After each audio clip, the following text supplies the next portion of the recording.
El siguiente episodio está destinado únicamente para adultos. Incluye material sensible y contiene temáticas solo aptas para mayores. Puede que no sea adecuado para todos los públicos, por lo que se recomienda discreción.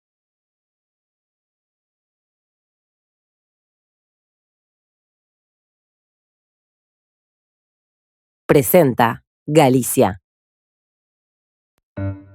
Bombas, misiles, tiros, explosiones, palabras que son sinónimo de muerte y de sufrimiento. A esos lugares de donde mucha gente quiere escapar, ahí va ella. Se mete adentro del desastre, bien cerca de todo, y pone en riesgo su propia vida para intentar entender qué pasa y contárnoslo a nosotros, que estamos tirados viendo la tele cómodamente en un sillón. Esta mujer fue a casi todas las guerras que sucedieron desde que trabaja de esto. Es corresponsal. Hoy, de la mano de Teresa, nos metemos en este raro mundo que es la guerra y nos cuenta todo, como nos gusta a nosotros. Bienvenidos a La Cruda. La primera pregunta que te quiero hacer es, ¿qué pasa en tu cabeza por lo cual un lugar del que todos huyen, vos te quisiste meter? Que no sé si con respeto o con miedo, pero digo, ¿por qué? Todavía lo estoy analizando con mi analista. Mirá, yo desde muy chica soñaba con ir a zonas de conflictos. Más, tengo una maestría en resolución de conflictos armados. Y esto era 18, 19 años, guerra en los Balcanes, yo tenía que estar ahí. Y me preparé toda mi vida para eso. Y es lo que hice. Empecé yendo mucho a Medio Oriente, después fui a Afganistán después de las Torres Gemelas, después fui a Irak, viví 3 años ahí. Y seguí ¿Viviste ahí? Sí, 3 años. ¿Porque te quedaste cubriendo? Me quedé cubriendo. ¿Y eso le decís vivir? Sí. ¿O me quedé? Sobrevivir.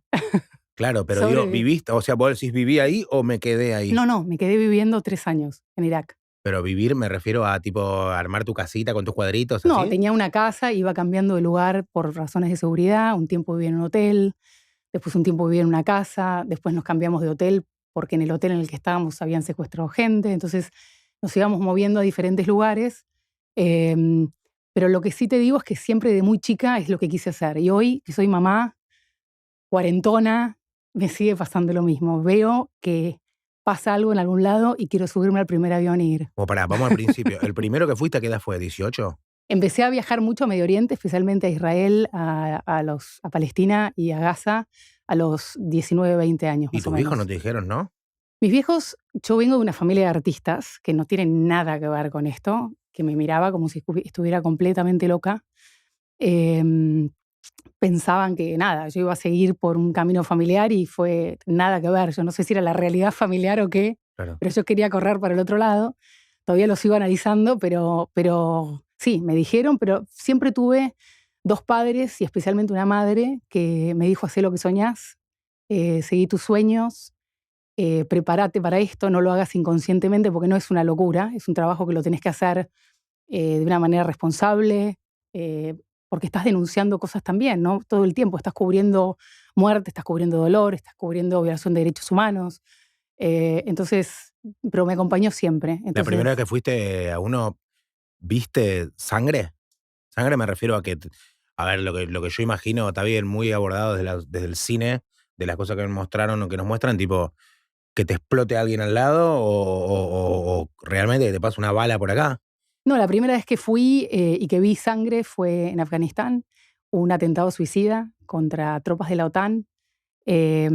Casi, nada, estaba el cuerpo del suicida, las víctimas, una Que un situación chabón que se terrible. explotó. Se explotó en el auto.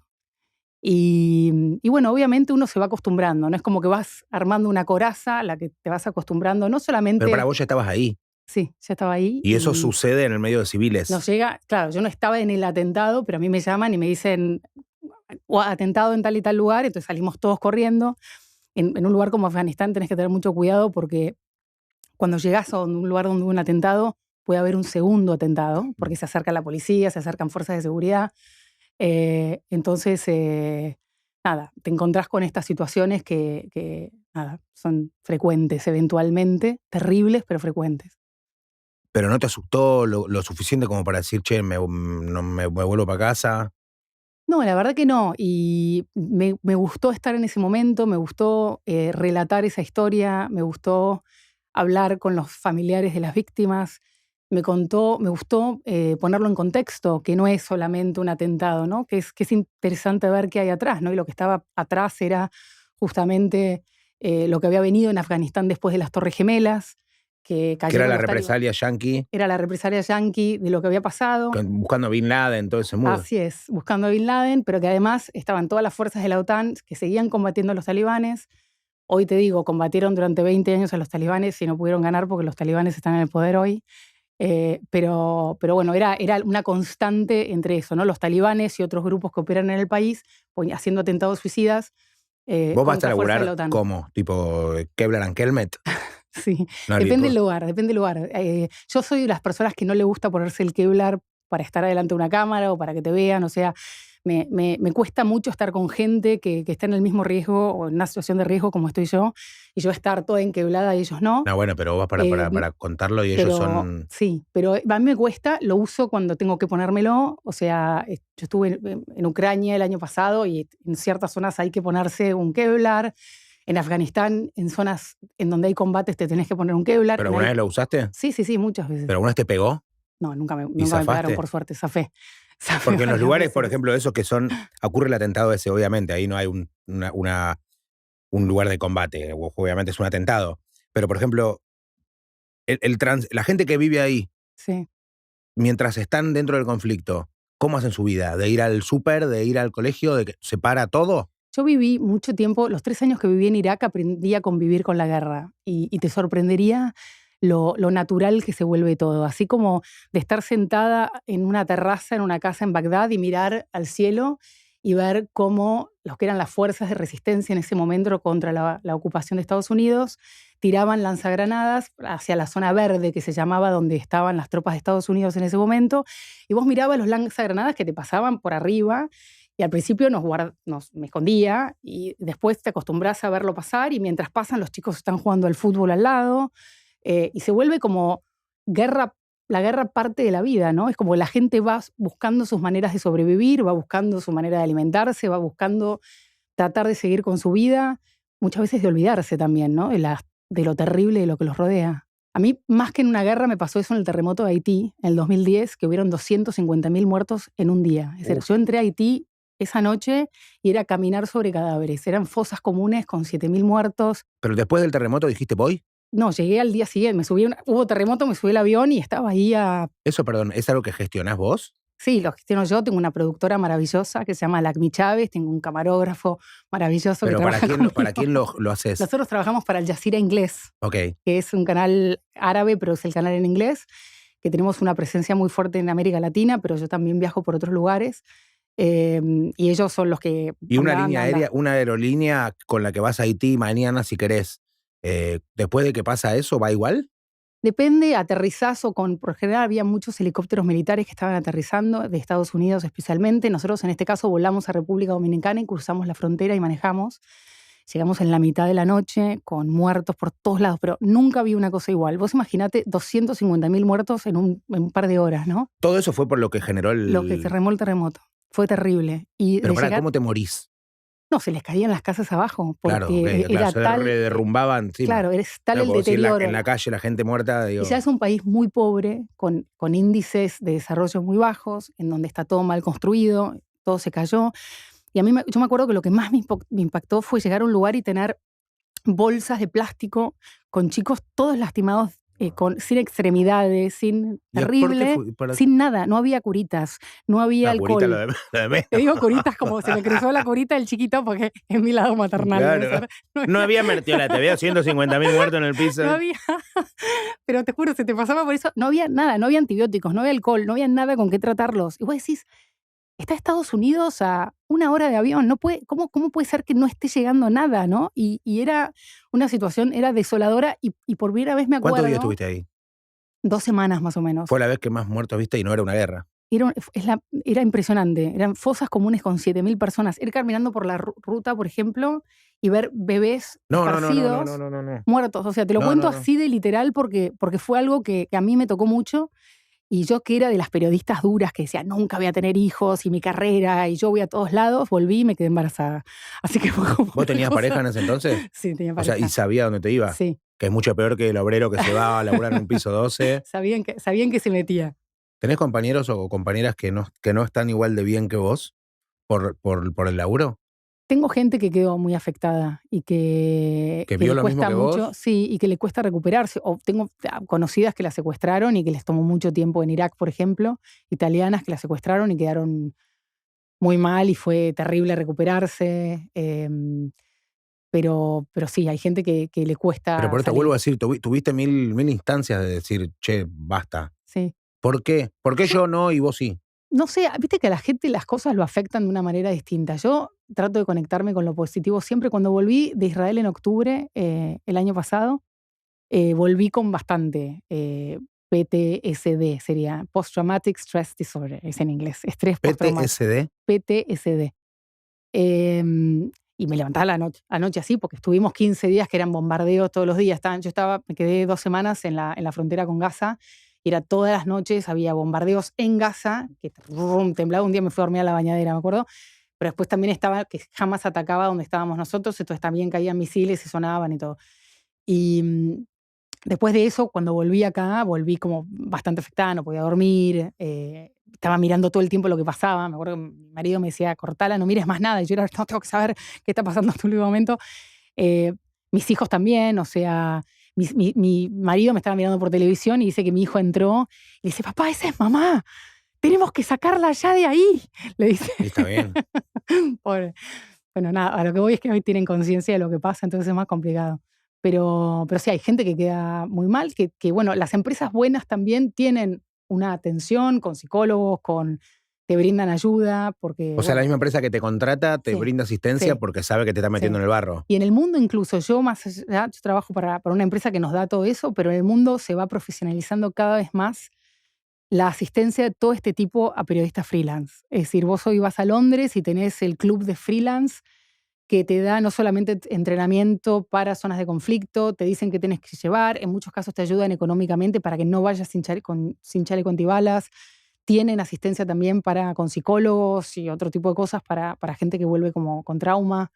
Yo creo que cada vez hay más conciencia.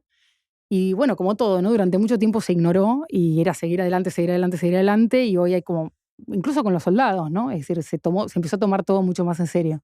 El día de jornada que, bueno, se levantan y van a cubrir, ya sea donde sea el quilombo, van a meterse ahí. ¿Qué se lleva? Me refiero a tu uniforme, tu kit, no sé cómo es.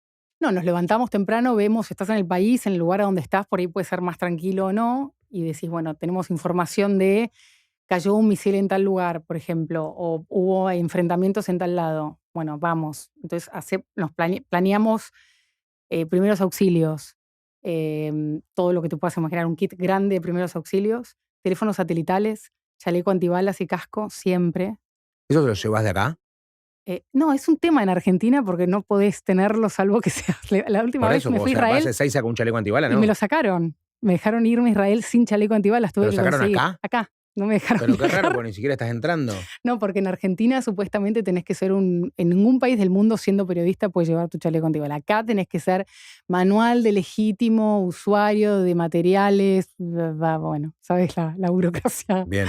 Pero no lo puedes llevar. Pero bueno, a lo que voy llevamos kit de supervivencia, kit de primeros auxilios, todo hasta, digamos, especialmente en zonas de guerra, tenés hasta una cosa que te la inyectás así, te coagula la sangre para no perder más sangre. Uy, O sea lindo. que la vez pasada lo tratábamos de ver y decía, ¿y esto cómo se usa? Parecíamos de terminar. No sé si va acá, pero capaz que va en un intramuscular. Te lo pones en la herida. Bueno, eso, que seguramente un médico lo explica mejor que yo, pero bueno, eso, nada, vendas, lo que sea necesario para una emergencia, chaleco antibalas, casco, teléfonos satelitales, y eso, más que nada, mucha agua, porque te quedas varado en cualquier lado, tenés agua. Eso, más que nada. Y ahí salís y vas viendo cómo llegás. A veces no puedes llegar, tenés que desviarte.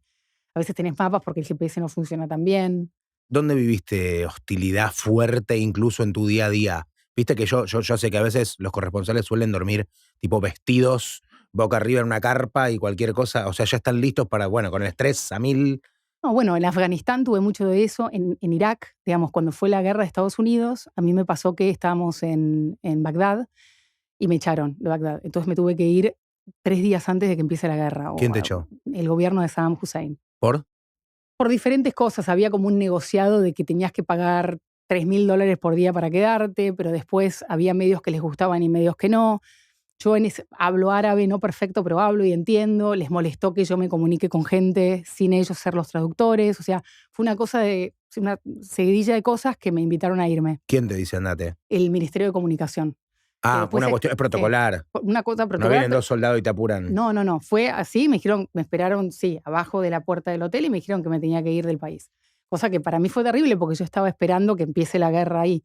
Entonces yo me fui a Jordania y de Jordania me fui a Kuwait y ahí logré lo que se llama empotrarse, que es una palabra rarísima, que es con el ejército de Estados Unidos porque era mi única manera de cubrirlo.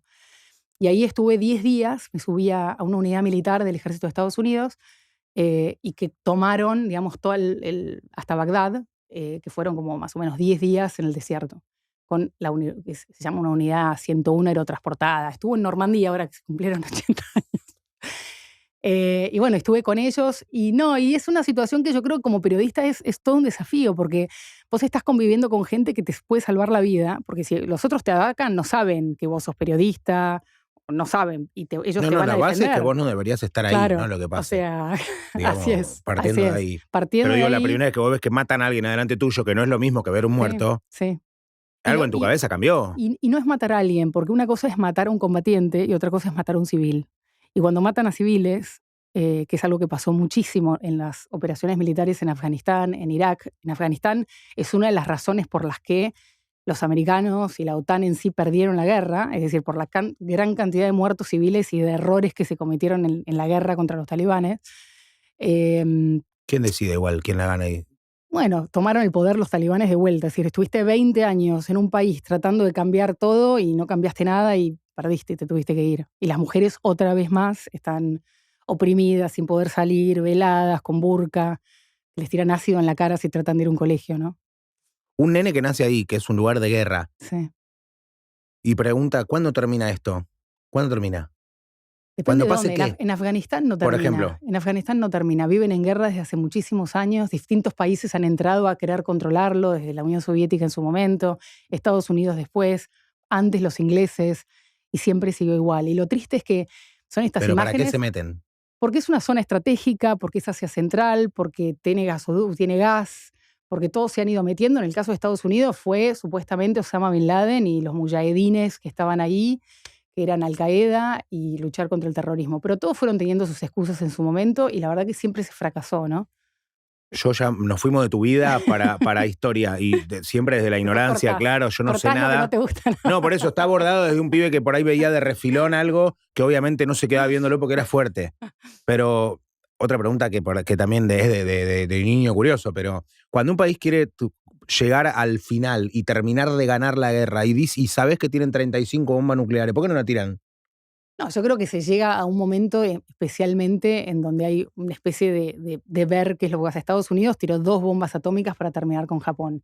Y desde entonces la realidad que creo que todos han intentado no volver a caer en eso. Rusia tiene bombas atómicas y siempre amenaza en el caso de Ucrania, pero no lo hace. Por eso sirven solo para la amenaza. Porque llevaría una escalada tan grande que creo que estaríamos en riesgo todos, ¿no? Y creo que hoy en día lo que se trata de hacer es que haya herramientas de negociación previas para que esto no vuelva a pasar, porque las veces que pasó, fue terrible, ¿no? ¿Ucrania fuiste? Sí.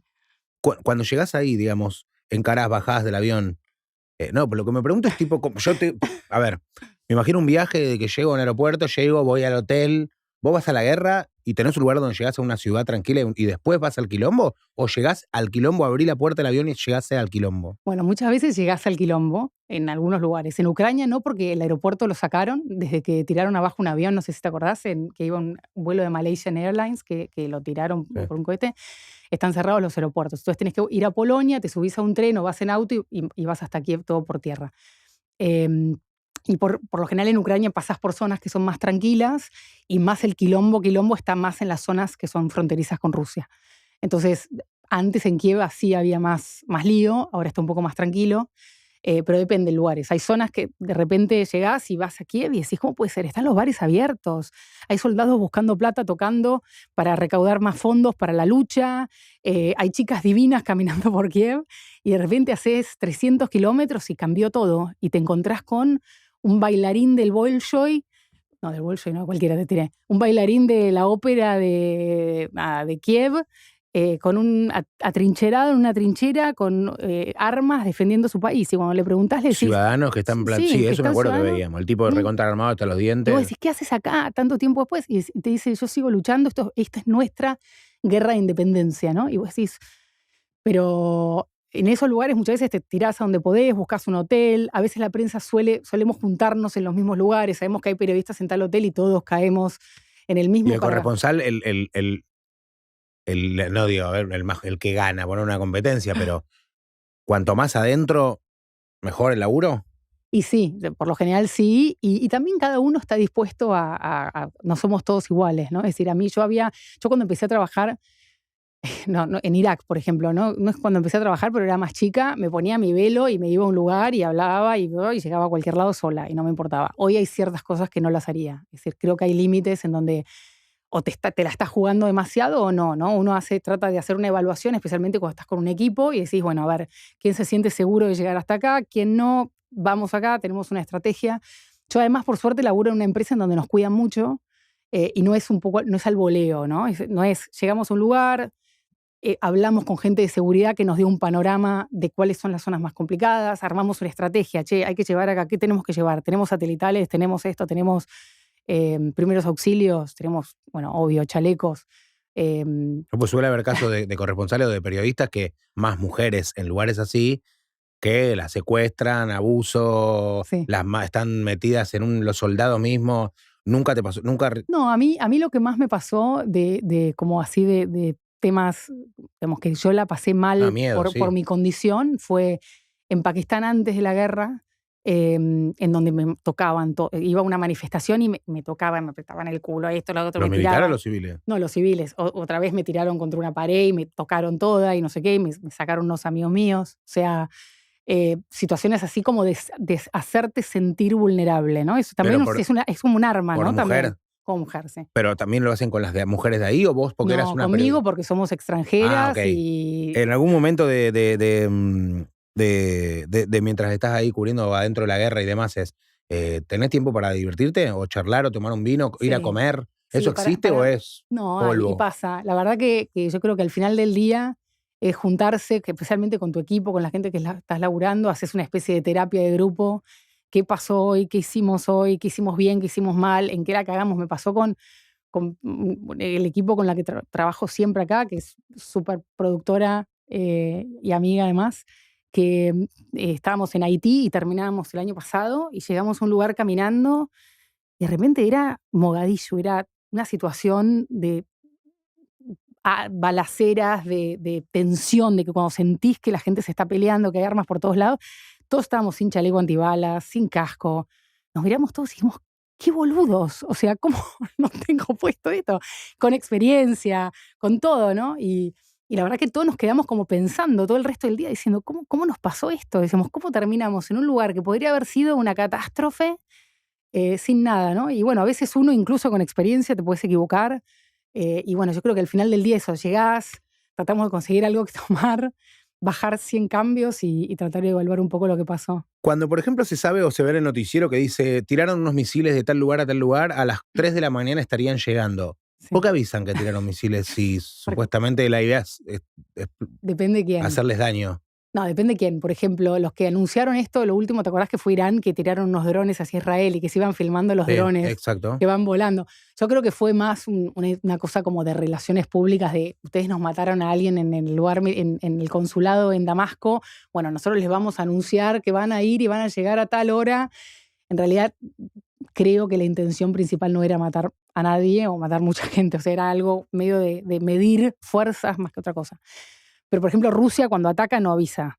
Y ha pasado de estar en Kiev, por ejemplo, y te enterás, suenan las alarmas. Tenemos aplicaciones en la alarma que te dicen... ¿Ustedes? Sí, tenemos nosotros y todos los ciudadanos. ¿Qué espacio aéreo? Esto es la nueva modernidad de la guerra. Vos tenés una app que te hace ding, ding, ding, ding, y empieza a sonarte el teléfono si Uf. estás en zona por el GPS, por el teléfono, y te avisa que algo está viniendo. ¿Y para qué?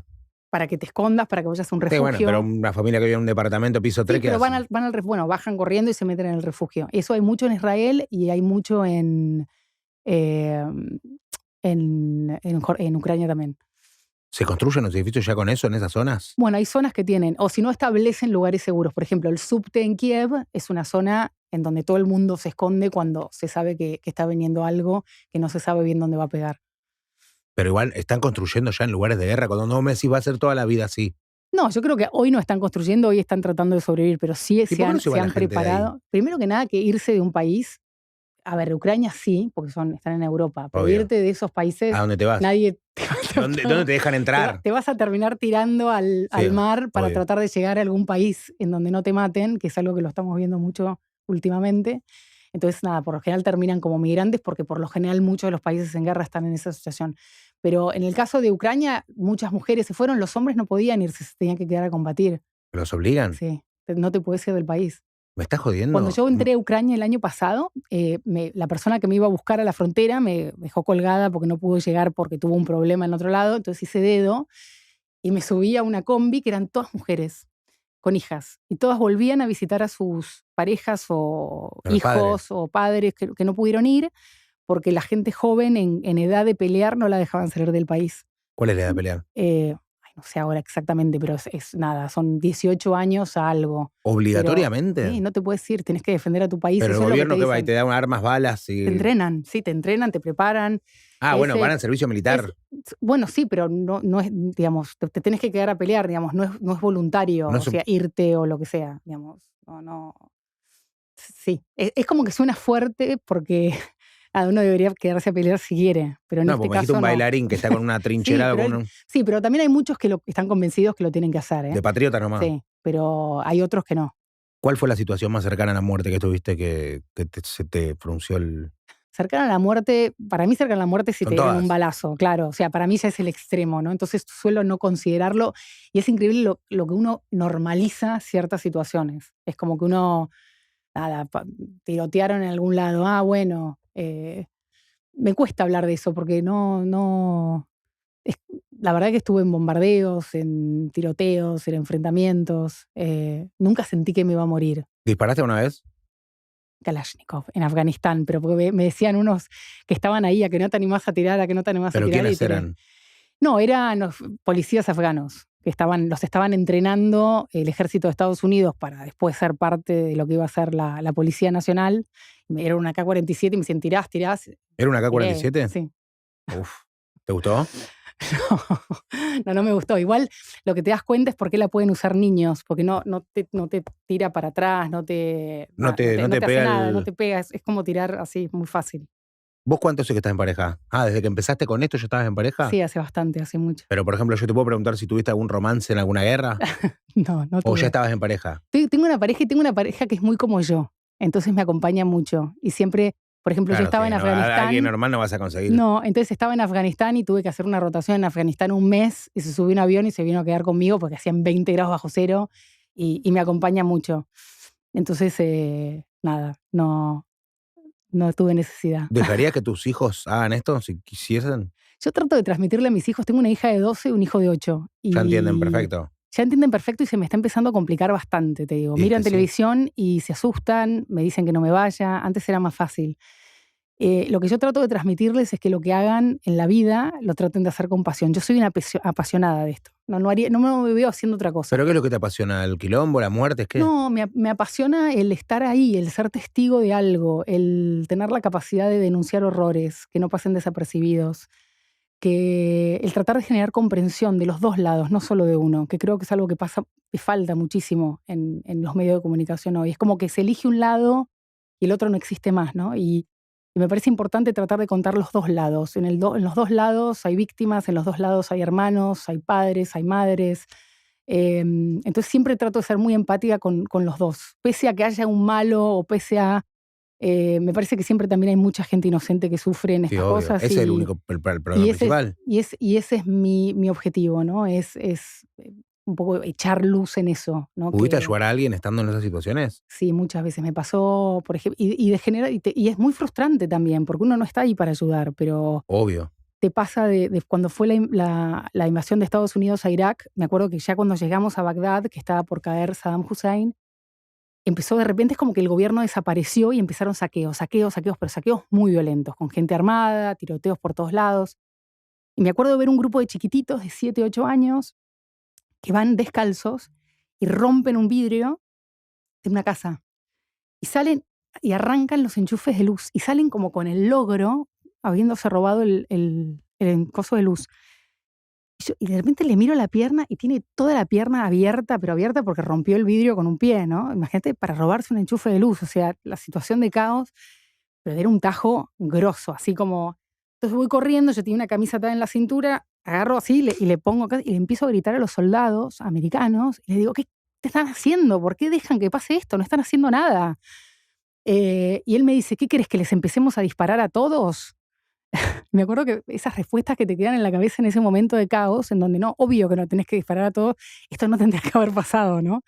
Porque, bueno, nada, esta es una opinión personal, pero que después se demostró como cierta que... Pero esa gente que está ahí, por ejemplo, en esa situación o que ve que una de las posibilidades es esa, como te dijo el chabón, ya sea un yanqui o sea un iraquí o lo que sea, ¿es gente que ya se le pudrió la mente como para entender que está en esa? ¿O es gente que, por eso te vuelvo a decir, que a la noche llega a la casa y tiene hijos? Yo creo que se mezclan, especialmente, por ejemplo, en este caso de Irak se mezclaron muchas cosas. Se mezcló que se cayó Saddam Hussein y no había más una dictadura. Se mezcló que eran chicos que no tenían nada porque había un embargo y económicamente eran muy pobres. Se mezcló con que no había suficiente comida. Se mezcló que era el descontrol de soldados que realmente no sabían qué hacer porque se prepararon para una guerra para pelear, pero cuando cae un gobierno no eran policías, son soldados. Entonces, que fue el error en sí de la guerra, ¿no? Es decir, el agarrar y reemplazar un gobierno por otro en un contexto como fue lo que pasó en Irak, que después hubo una guerra civil que se murió mucha gente más y después vino el Estado Islámico y fue un desastre. A lo que voy es que en el fondo hay gente que por ahí puede ser más complicado, que es ir a buscar algo de comer, pero en este caso era robarse un coso de luz por el casi pierde una pierna, ¿no? Entonces, y un poco también el rol, ¿no?, de Estados Unidos en este lugar, o Naciones Unidas en Haití, ¿no?, de llegar a un lugar con gente muriéndose con cólera y aterriza un helicóptero, no me lo olvido más, muertos por cólera, un huracán, gente pudriéndose por todos lados porque se habían quedado ahogados en las alcantarillas. Esto fue en otra situación en Haití, en un huracán. Y el ejército de Estados Unidos aterriza asistencia, ayuda humanitaria, y les dan cepillos de dientes. Y vos decís, cepillos de dientes, o sea, ¿en serio me decís? Y poder denunciar esas cosas y decir, ¿qué están haciendo? O sea, es una de las partes que más me gustan. ¿Estuviste en alguna guerra que vos decís, esta guerra tiene sentido?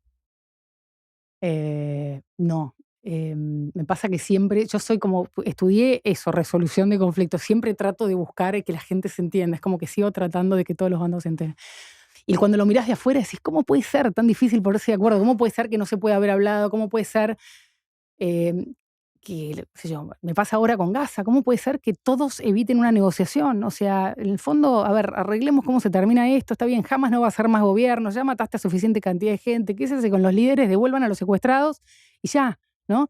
Pero no, es como que sigue y cada político se centra en su imagen y si va a sobrevivir políticamente y qué incidencia va a tener, y todo eso termina complicando todo mucho más. Pero no, la verdad que siempre que llegás no tiene sentido. Me pasó en Ucrania, por ahí lo que sí me pasó en Ucrania fue esa sensación de conocer gente que se siente que está luchando por su supervivencia, como decir, yo estoy luchando por mi independencia. ¿No? Tuve lo trato de ponernos a lo que era este país en el 1800 Sí, no, y decir, tiene cierta... yo quiero ir por este camino, no quiero ir por este otro, que es por el que me quieren llevar.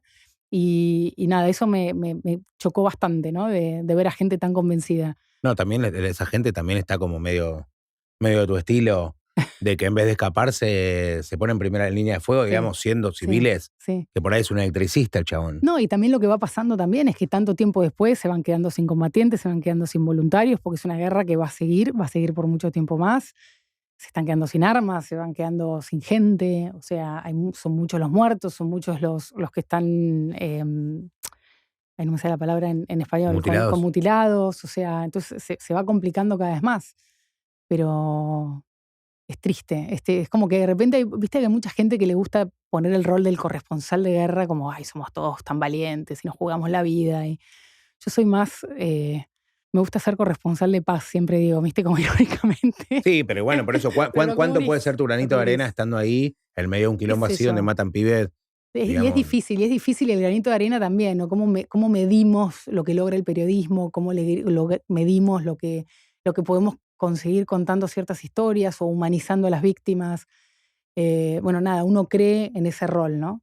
Quiero creer que es buen pago, ¿no? Es bien pago, ¿no? Sí, es bien pago. O sea, realmente, o sea... Yo trabajo, la verdad, que para una empresa que me cuida mucho. Tenemos una oficina acá en Argentina y cubrimos, digamos, toda la región y otros lugares y nada, pero también sé de mucha gente que no los cuidan para nada, ¿no? Y hay muchos periodistas, que me ha pasado a mí, periodistas en Argentina, en otros lugares de América Latina, que aparecen en lugares terribles y no tienen chaleco antibala, no tienen casco, no te los mandan así como andás a sobrevivir como puedas. Viste, esas cosas tan nuestras que pueden pasar. Y nada, estaría bueno que haya más conciencia, ¿no? De que es peligroso, de que a los periodistas los matan. Y nada. Fuera de las que me nombraste, que las conozco por ver el noticiero, ¿hay algún lugar que vos, según lo que huelas de los años, algún lugar que sea un potencial futuro gran problema? Que vos digas, acá se está gestando algo que se les va a ir de las manos. No, yo creo que todo lo que está pasando hoy, Ucrania, obvio, todo sí. está ahí, ¿no? A mí, algo que la gente ignora muchísimo es lo que pasa en Haití, que es terrible. Es un país, voy a ser brutalmente cruel en cómo lo voy a escribir. Creo que como son negros en una isla del Caribe, a nadie le importa. Pero estamos hablando de una isla con 10 millones de personas, en donde el 60% o 70% están con grados de desnutrición, en donde todos los chicos están con grados de desnutrición, en donde está el país, especialmente la capital, tomada por bandas armadas, con un nivel de violencia altísimo, con niveles de secuestro, en donde la gente se está escapando como puede y no pueden salir, o se tiran al mar en balsas, o tratan de salir para otros países. ¿Y por qué no pueden salir? Porque es una isla y tienen que salir en balsas, si no, tratan de salir a través de República Dominicana y no los dejan entrar. Porque no tienen los recursos para irse. No, y no los dejan. A Dominicana, por ejemplo, no pueden cruzar la frontera. Yo estuve ahora ahí hace unos meses y la gente está toda del otro lado, escapando de la guerra y no los dejan cruzar. ¿Y de quién es la responsabilidad de que esa gente la esté pasando así? Ese es uno de los grandes problemas que tiene Naciones Unidas en este momento, es que hasta ahora están anunciando hace mucho tiempo que va a haber una fuerza de intervención de Kenia. Van a mandar, antes iban tropas de cascos azules, ahora va a ir tropas de Kenia con mandato de la ONU a tratar de pelear contra las bandas armadas que controlan todo. Lo que pasa es que las bandas armadas tienen mejores armas que la policía de Haití. La policía de Haití no tiene nada, no hay ejército ni siquiera. Entonces pero no la gente que defenderse. tomó Haití, armada, sí, ¿responde a los intereses de quién? No, de diferentes grupos políticos, como suele suceder. De Entonces, Haití. De Haití. ¿Y ninguno tiene la prioridad de que su gente esté bien? No, porque la gente no le responden, digamos. La gente tratan de, si hay un caso, por ejemplo, Barbecue, que es uno de los líderes. Entonces, vas a ver a su zona y a él tiene su foto comparada con la del Che Guevara. Y él dice que le da comida a su gente, no sé qué. A la gente la mirás, igual no vive pésimo. O sea, no tienen comida, no tienen nada, porque la gente en general, de bajos recursos, no tiene nada. Nosotros llegamos al Hospital Central de Haití, por ejemplo, y nos encontramos con 3 chiquitos abandonados. Uno se estaba comiendo el pañal porque no tenía comida.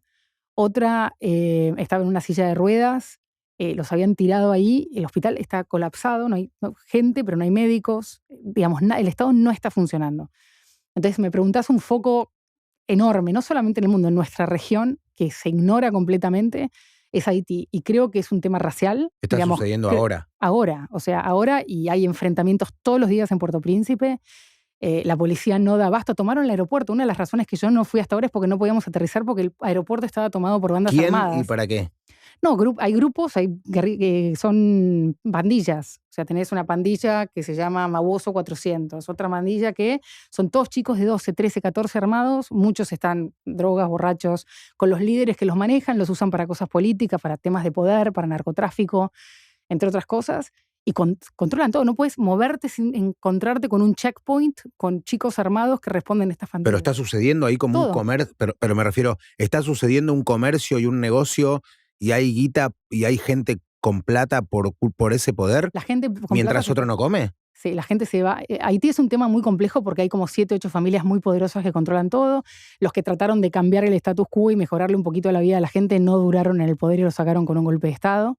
Siempre los que son más ricos perduraron y manejan todas las empresas. Pero esos ricos tienen una buena vida ahí. Y se encierran en sus grandes villas y mansiones, pero muchos de esos se fueron ahora porque lo mal que está. ¿Tienen un mega supermercado para hacer sus compras? Sí, hay un mega supermercado. Eso sucede mientras al lado hay un pibe en la tierra. Pero desnutrido, mal. Sí. En situación... de hambruna. Sí, pero ¿en situación ciudad o situación calle de tierra? En situación ciudad, y después, bueno, esto es algo que pasó siempre en Haití, pero vos vas a un lugar como Ciudad de Dios, es en Brasil, Cité Soleil, perdón, sí, Cité Soleil, y hay chicos que hacen galletitas de barro y mezclan lo que hay con barro y vos las ves secándose en la parte de arriba de los autos y comen galletitas de barro. Y tienen las patas flacas y con panza inflada, o sea, eso pasa hoy. Y además a todo eso, que es la normalización de un horror, además de eso, lo que pasa es la violencia hoy, ¿no? Que es un país que está al borde de la gente. Yo no creo que no. En un momento Estados Unidos empezó a decir que iban a habilitar Guantánamo para empezar a recibir refugiados y la gente solución se empezaba. ¿Cuál es? No, la solución es un cambio profundo político que no va a pasar nunca. Haití, lo que tiene de importante es que fue la primera revolución negra en el continente, que echaron a los franceses. Y fue un mal ejemplo, y fue el primer embargo en la región en donde Estados Unidos, Francia e Inglaterra se ponen de acuerdo para decir esto es un mal ejemplo, los negros no se rebelan. Y desde entonces, digamos, por motivos extranjeros, invasiones extranjeras constantes y problemas propios que no pudieron ponerse de acuerdo en nada, e interferencia permanente de afuera, nada, es un país que es un estado fallido ya, es un desastre. Y cuando ves que una celebridad va a adoptar un nene a Haití, ¿eso es un trámite que hay una gestoría para ese tipo de trámites? Sí, hay algo en donde hay lugares en donde se puede, digamos, cuando el país está en paz es más fácil y tenés todos los papeles y tenés todo lo que necesitas. Mucha gente lo hace, celebridades porque la vemos nosotros, Angelina Jolie, pero digo... No, y hay gente acá en Argentina que adoptó en Haití y lo pudieron hacer y llenan sus formularios y sus papeles. Hoy en día lo que sí pasa es que la situación de violencia es tan grande que, digamos, el Estado está roto, o sea, no está funcionando nada. Entonces no me imagino que sea tan fácil hacer un proceso ya de por sí complicado. Debe estar roto en este momento, pero hay una cantidad de... A mí me alegra muchísimo, o sea, poder salvarle la vida a un chico, aplaudo a todos los que se animan a hacerlo. Naciones Unidas. Sí. ¿Sirve? ¿Cuál es el rol de cero? Explícamelo. Yo soy muy crítica de Naciones Unidas. Pero explícame de cero para qué fue creado y para qué sirve. No, las Naciones Unidas se creó, digamos, en un consenso de países como para llegar a algún tipo de acuerdos pero bueno, digamos, yo me preguntás si sirve, qué pregunta, o sea, no vine preparada para esto, pero en lo que vi, en los lugares a los que voy, no, la verdad. O sea, vas a Haití y mandaron soldados en tropas de paz, hubieron tropas argentinas que hicieron un muy buen trabajo, pero fueron tropas de Nepal y les contagiaron el cólera y se murieron más de 10.000 personas. Naciones Unidas en Afganistán, también hubieron muchísimos errores y equivocaciones. Naciones Unidas hoy, cualquier cosa que traten de pasar en el Consejo de Seguridad de la ONU, por ejemplo, o la veta Estados Unidos o la veta Rusia. Entonces nunca se puede lograr nada porque los dos están permanentemente desafiándose.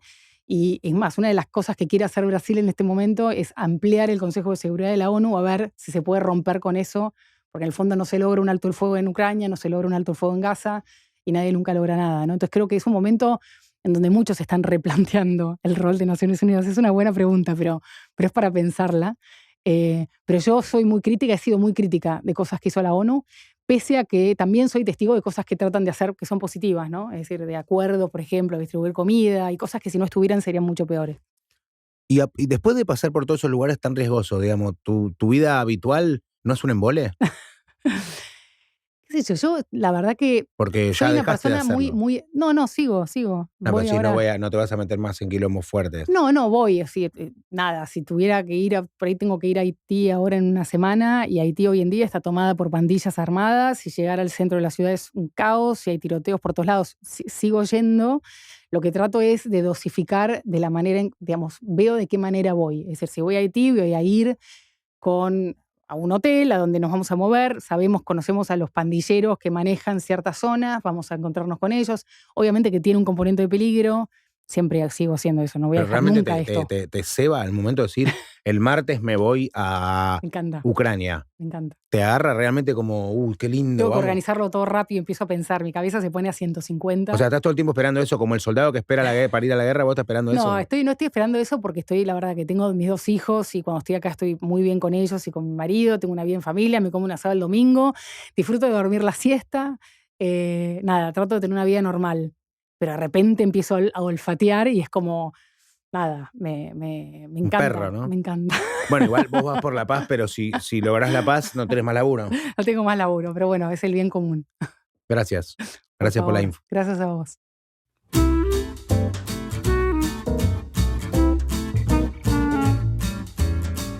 Presentó Galicia,